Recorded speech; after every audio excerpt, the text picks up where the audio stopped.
Saya mulai dari preambulnya, dari kisah Pak Nasir dengan Aidit sebagai pembuka wacana. Saat itu Presiden Soekarno kan sedang membuat Nasakom, Nasional Agama Komunis. Menurut Soekarno bahwa kita harus damai, orang nasionalis, orang agama, dan orang komunis ngapain sih berantem? Maka dibuatlah Nasakom. Ide ini harus katanya, karena itu memerlukan persetujuan. Pak Nasir tentu saja akan menentang. Karena itu Pak Nasir melalui Mas Dunia malam-malam bermaksud lobby-lobby. Assalamualaikum.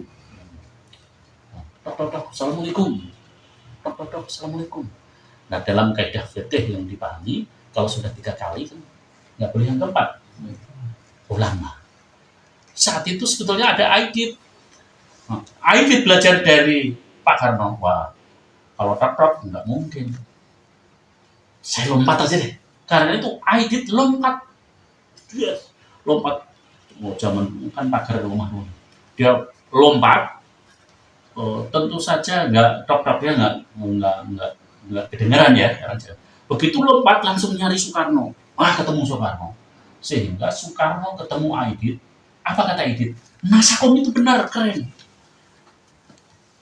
Muhammad Nasir gagal melobi karena nggak ketemu. Pak Nasir hendak berkata bahwa nggak mungkin antara agama dan komunis disatukan. Karena itu Nasakom itu mustahil. Tapi lobinya Nasir gagal. Gara-gara nggak ketemu. Pertanyaannya adalah, kalau begitu,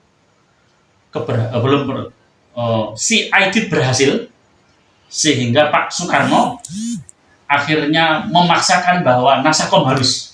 Itu gara-gara lobby dari Aidit. Karena memang dalam politik antaranya diputuskan melalui lobby-lobby. Pertanyaannya adalah, apakah Aidit melompat rumah tanpa izin, apalagi tidak assalamualaikum, langsung loncat itu boleh, tidak boleh? Dosa, tidak dosa? Salah, tidak salah? Baik, tidak baik? Si Muhammad Nasir yang mengikuti kaidah aturan, kemudian sehingga tidak ketemu dan gagal meyakinkan, sehingga akhirnya Nasakom tetap jalan terus. Maka pertanyaannya, apakah yang dilakukan Muhammad Nasir itu berarti tanda, Muhammad Nasir itu baik?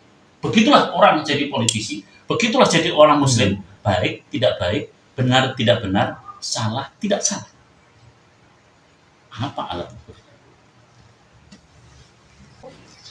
Pertanyaannya adalah, kalau begitu, kamu melihat di mana? Mana ukurannya kebenaran? Yang kedua, temanya lompat ya. Nanti saya jawab ya. Pertanyaan yang kedua, saya masuk kepada yang beda lagi. Mengapa umat Islam itu mundur? Ada 10 jawaban. Kenapa kok disebut mundur? Periode mundur dulu. Kalau begitu, mengapa? Sebelum pertanyaan mengapa, saya buat periodisasi orang Islam. Mulai dakwah Rasulullah 657 diangkat Nabi sampai tahun 1257, itulah periode keemasan. Itu periode Nabi, periode Khulafaur Rasyidin, Abbasiyah, Umayyah. Itu periode awal namanya. Sampai kemudian tahun 1200 sampai 1800 itu periode kemunduran. Sebetulnya sampai sekarang. Karena kok ditandai 1800? Karena tahun 1800 muncullah kaum pembaharu Muhammad Abduh, Rashid Ridho, Jamaluddin Afghani, sehingga disebut Islam modernis. Pertanyaannya adalah, kenapa hitungannya 1257 disebut sebagai fase? Karena sejak 1257 kerajaan Abbasiyah hancur. Dalam waktu seminggu kalah sama Cina, sama Mongol. Habis total, setelah itu ambruk. Nggak ada lagi kekuasaan yang hebat.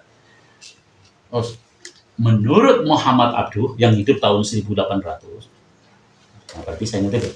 Dari 1800 sampai tahun menjelang reformasi, masuk disebut Islam modernis. Nah, pasca reformasi sampai sekarang disebut Islam kontemporer. Yang sekarang Islam kontemporer. Berarti kontemporer itu menunjuk apa? Menurut Muhammad itu, kenapa umat Islam? Ada 10 jawaban. Salah satu jawabannya menurut beliau, al-Islamu mahjubun bil muslimin. Umat Islam itu mundur karena kebodohannya sendiri. Kok begitu? Oke, sebelum masuk ke sana, saya ngundang gurunya Pak Habibie. Gurunya Pak Habibie saat itu ke rumah saya. Namanya Bang Imad. Dr. Imaduddin Abdurrahim itu guru spiritualnya Pak Habibie. Dia dosen ITB yang disikat sama Pak Harto dulu, kemudian S3-nya di Amerika di bidang fisika. Saat itu bilang gini, Mas Husen, aku kuliah bersama non-muslim tentu saja di Amerika ya, ada Yahudi, Nasrani, ateis. Saya bersumpah, kalau non-muslim itu nilainya 9, saya harus 9,1. Kalau orang kafir itu nilainya 100, saya harus 100 plus. Harus plus. Kalau orang kafir itu nilainya 100 plus, saya harus plus. Tapi kan nggak ada. Pertanyaannya, kenapa? Maka dikutiplah Quran, surat Ali Imran ayat 110. Bismillahirrahmanirrahim. Kuntum khaira ummatin ukhrijat linnas. Kamu adalah umat yang terbaik. Maksud dari ayat ini ya, Rio, misalnya ayah kamu, ayah kita ini bupati, ketua majelis ulama, misalnya ya, ketua majelis ulama DKI misalnya ya. Tiba-tiba kita dugem, kita mabuk, apa kata orang? Mencemarkan nama baik keluarga ya. Mencemarkan. Jadi kalau hari ini sikap kita, mental kita jelek, maka sebetulnya mencemarkan nama Islam. Itulah penista agama. Jadi penista agama adalah orang-orang yang mentalnya buruk, perilakunya buruk. Kenapa? Al-Islamu yu'la wa yu'la alaih. Islam itu tinggi. Kuntum khaira ummatin ukhrijat. Kamu adalah umat yang terbaik yang dilahirkan. Nah, tapi kok perilaku kita buruk? Sama persis kalau ayah kita bupati, ayah kita itu Majelis Ulama Indonesia, tapi perilaku kita jelek, mencemarkan. Nah, hari ini kalau perilaku kita jelek, perilaku kita buruk, maka sebetulnya sama saja dengan menista agama. Berarti menjadi muslim harus yang terbaik. Kuntum khaira, karena kuntum khaira ummatin ukhrijat linnas. Lanjutan cerita Muhammad Abduh saat itu keliling Eropa. Kayak jenengan ya, keliling ya. Sudah ke Ukraina. Nah, saya tinggal di kota Belgorod. Belgorod itu perbatasan dengan Ukraina. Jadi kalau saya ke Ukraina cuma 15 menit. Perempuan tercantik di dunia itu. Di Ukraina ya, saya di kota Belgorod. Perbatasannya cuma 15 menit. Perdaratan. Nah, beliau keliling Eropa. Setelah beliau keliling Eropa, kemudian pulang lagi ke Mesir, ke kampungnya. Apa kata Muhammad Abduh? Dia bilang gini, ketika aku keliling Eropa, aku temukan Islam. Ketika aku balik lagi ke kampungku sendiri ke Mesir, tidak kutemukan Islam. Maka para yang hadir, para mahasiswa, kemudian juga, Syekh, bagaimana mungkin di Eropa ditemukan Islam, di Mesir tidak ditemukan Islam? Bagaimana mungkin? Yes, ketika aku keliling ke Eropa, aku temukan orang-orang itu hubul ilmi, cinta ilmu. Hubul i'tibat ala nafs, cinta kemandirian. Hubul jihad, cinta kesungguhan. Tapi giliran aku ke kampungku sendiri. Kalau konteksnya sekarang nih, kalau di konteksnya sekarang, ya Allah, dari setelah pulang sekolah sampai subuh, drakor, view. Sejak ada drakor ini. Besok ujung-ujungnya kalau ada mahasiswa saya, izin, nggak masuk. Kenapa? Demam? Pasti drakor. View demam. Jadi seharian dihabiskan untuk game, dihabiskan untuk WA, TikTok. Hubul ilminya di mana? Aku nggak melihat itu. di komunitas-komunitas Islam. Yang saya lihat tuh pemuda-pemudanya kalau itu konteksnya sekarang gitaran, menjelang subuh baru tidur. 14 subuh. Jadi kalau udah ketemu gitar, ketemu kopi, wah anteng ya. Ketemu rokok. Bukan anti, bukan. Maksudnya, iya boleh. Tapi kalau full all out setelah itu nggak kerja. Inilah umat Islam yang dilihat. Begitu pula ketika aku di Rusia, ya Allah keren. Keren apanya? Toiletnya. Wangi setara dengan masjidnya itu setara dengan hotel. Toiletnya wangi ya masjid. Wah keren. Tapi giliran aku kalau jalan-jalan ke kampung, ke kota, ke desa, ke pesantren, ke kampus yang berbasis Islam, pesing, jorok, sering misalnya kayak pesantren saya berkunjung, nggak disiram, waduh, baru pesing. Maka ketika aku pulang dari Rusia, ada tulisan pesantren dulu. Tulisannya besar, an-nadhafatu minal iman, tapi di bawahnya sampah. Kemudian saya rombak, saya bilang setiap kali ada tamu saya itu bilang gini, wahai tamuku, coba cek toilet santriku. Kalau pesing berarti harus gagal gede. Kenapa? Nah, sudah ada an-nadhafatu minal iman. Kebersihan bagian dari iman. Berarti kalau nggak bersih berarti nggak beriman. Yang melaksanakan ternyata orang Eropa yang melakukan, yang punya Quran kita, yang punya hadis kita, tapi yang ngamalin. Berarti hubul ilmi nggak ada, hubul jihad apalagi, kesungguhan. Pertanyaan saya, sungguh-sungguh itu kayak apa? Contoh sungguh-sungguh, contohnya. Ya serius Pak. Contohnya serius ya. Oke, kenal Kobe Bryant nggak? Basket. Bagaimana dia berlatih? Sungguh-sungguh ya. Belum. Kalau Ronaldo, bagaimana dia berlatih? Tahu? Gimana caranya? Coba. Ya harus ini banget. Orang belum datang dia datang. Orang pulang dia datang. Kobe Bryant ini dia berlatih 200 sampai 300 memasukkan bola. 200-300 di kegelapan, jadi listriknya dimatiin, orang latihan terus memasukkan. Kalau itu yang terjadi, pantas gak dia? Pertanyaannya adalah, apakah jiwa-jiwa kita itu gitu? Baru sekali ngelamar, ditolak seakan-akan kiamat. Oh iya benar tuh Pak. Begitu lah Pak. Cewek. Ini siapa? Kamu tahu dia? Yang menciptakan ini? Lampu siapa? Thomas Alva Edison. Berapa kali? Uji cobanya. Waduh, nggak tahu Pak itu ya kan. Ilmunya nggak nyampe. Berapa kali? 999. Nah, berarti dia putus asa nggak? Enggak. 900. Berarti kerjanya orang Eropa udah tahu ya, giginya yang mengamalkan harus ya. Yes, karena itu apa yang dilakukan suatu ketika ada kader saya, kader IMM, Ikatan Mahasiswa Muhammad ya, namanya N gitu aja, bilang, Pak Kiai, izin apa? Saya besok mau ngajar. Gimana? Ngajar TK di mana? Terus saya bilang, itu TK-nya Yahudi. Namanya nggak ada Yahudi, tapi jaringan Yahudi saya tahu.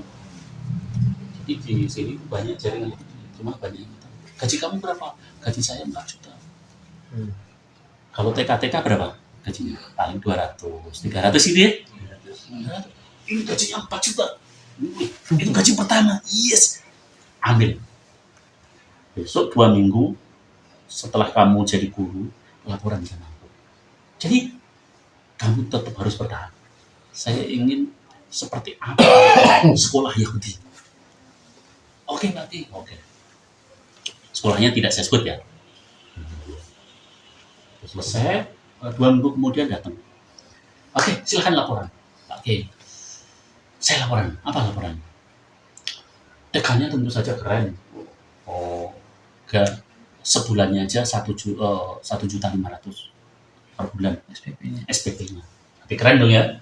TK mati. Satu, nggak ada satpam, nggak ada tukang bersih. Maksudnya, misalnya jadwalnya ngepel, gurunya ikut ngepel, gurunya ikut bersih. Jadi gurunya memberikan keteladanan. Ya anak-anak, kita bersihkan piring, gitu. Gurunya ikut. Terus setiap orang memiliki meja, ditulisin meja masing-masing, meja kursinya masing-masing, ditulisin. Oke, begitu berangkat itu rapi, begitu belajar kan berantakan ya, begitu berantakan, pulang tuh mendadak masing-masing bertanggung jawab pada miliknya masing-masing, dikembaliin. Sehingga dalam waktu kurang 2 menit, kurang dari menit, rapi, bersih. Pertanyaannya belum jalan. Kalau TK kita begitu berantakan, pulang. Siapa yang beresin? Guru-guru. Pembantunya. Besok tuh di TK itu. Berarti sejak dari awal orang Yahudi ditanamkan tanggung jawab pribadi, sementara di Muslim nggak tanggung jawab. Dari kecil ini apa? Pantesan orang Israel itu sukses ya, karena dari kecil ditanggung jawab pribadi milik kamu. Satu, kedua dicontohkan gurunya. Kalau ini kan enggak, cirinya orang Jepang sama mandor Indonesia kan kalau ada kotoran, sini. Kalau orang Jepang dia ambil sendiri. Nah, di Yahudi juga sama. Anak-anak, ayo kita bareng-bareng yuk nyapu. Beneran nyapu. Ya ayyuhalladzina amanu taqullaha wal tanzur nafsum ma qaddamat liqad. Ya ayyuhalladzina amanu taqullaha wal tanzur nafsum ma qaddamat liqad. Artinya, Wahai orang beriman, bertakwalah kepada Allah dan hendaklah setiap orang memperhatikan apa yang telah diperbuatnya untuk hari esok. sampai hari esok ada 2 di situ. Hai orang beriman, takwalah kamu. Berarti orang beriman belum tentu takwa. Yes. Berarti ciri takwa apa? Salah satunya adalah memperhatikan hari esok. Wal tanzur nafsu ma qaddamat liqad. Memperhatikan hari esok. Di dalam tafsir ada 2. Hari esok itu ada jangka panjang, ada jangka pendek. Kalau jangka panjang menggunakan kata akhirat, kalau jangka pendek menggunakan liqad. Tapi artinya sama-sama hari esok. Nah, Al-Quran yang di sini menggunakan kata liqad, berarti itu di dunia, bukan di akhirat. Kenapa? Wal tanzur nafsu ma qaddamat. Perhatikan atas apa-apa yang akan terjadi untuk hari esok di sini.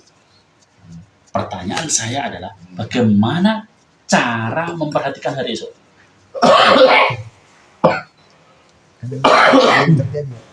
Caranya, bagaimana cara memperhatikan hari esok? Cara memperhatikannya adalah dengan membuat rencana. Kalau membuat rencana berarti 10 tahun mendatang aku harus, 3 tahun yang akan datang. Berarti itu perintah Allah. Maka orang yang nggak bisa merencanakan masa depan berarti bukan orang yang bertakwa. Berarti nggak mengamalkan Quran. Yes. Justru yang mengamalkan nilai-nilai ini orang-orang kafir. Dia berani masa depan 25 tahun yang akan datang, 50 tahun yang akan datang. Giliran Muslim, nanti kamu lulus, nanti aja ya, belum lulus. Begitu menjelang lulus, gimana lulus? Aduh ya bingung. Disinilah konteks ya, akhirnya saya memaknai apa yang disampaikan Muhammad Abdul tadi, bahwa ketika aku keliling Eropa ketemukan Islam, ketika aku balik lagi ke Mesir tidak ketemukan Islam. Nilai-nilai Islam itu ada di sana, tapi kita yang punya. Karena itu Dr. Pan Imad, gurunya Pak Bini tadi bilang gini, Quran yang punya adalah kita. Mereka maju karena mengamalkan Quran, kita mundur gara-gara meninggalkan Quran. Kita hanya punya Quran, nilai-nilainya yes, tapi mereka yang mengamalkan. Jadi selama mental kita lembek, tangisan, cengeng. Ah, gimana mau masuk surga? Di surga mana ada orang cengeng?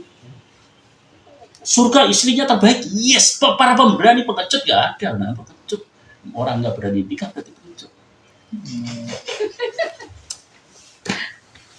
Nah, gitu. Bagian dari yang nggak saya sampaikan. Kalau begitu menjadi muslim harus terbaik, yes. Karena kuntum khaira ummatin ukhrijat lin 21:14. Nah, barangkali ada dialog, ada itu saya kembalikan lagi. Ya. Terima kasih. Assalamualaikum warahmatullahi wabarakatuh. Waalaikumsalam.